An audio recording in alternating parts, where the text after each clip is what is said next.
At what point should you start training instead of just climbing a bunch of routes at the climbing gym?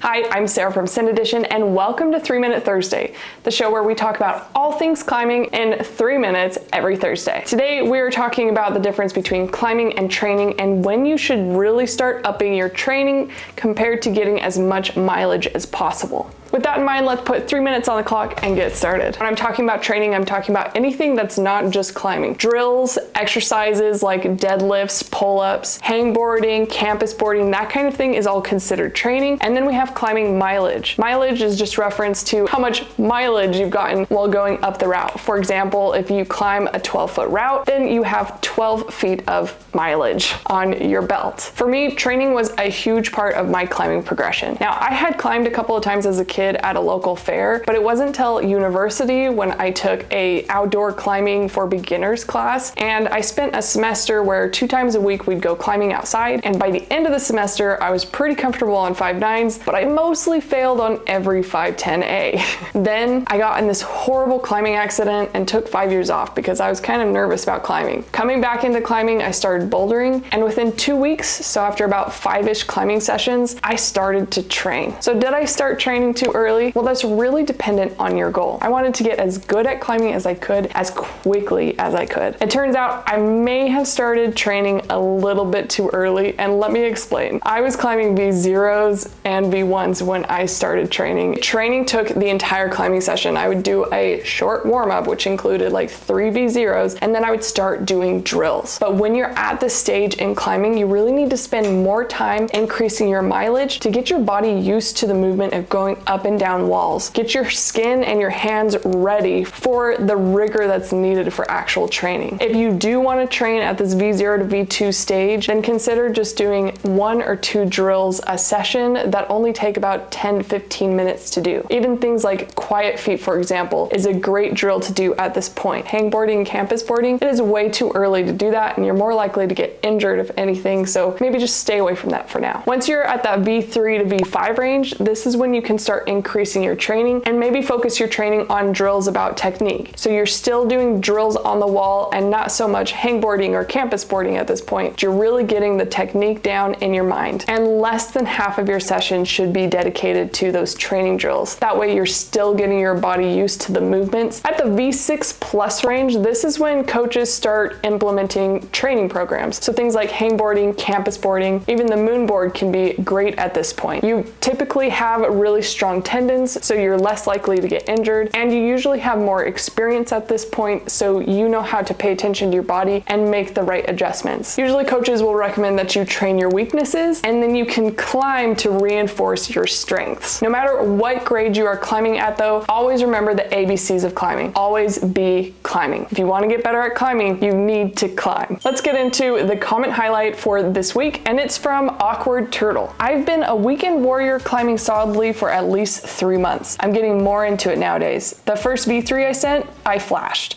The second V3 I sent, I flashed. There's a new V3 I know I can send this weekend, not a flash.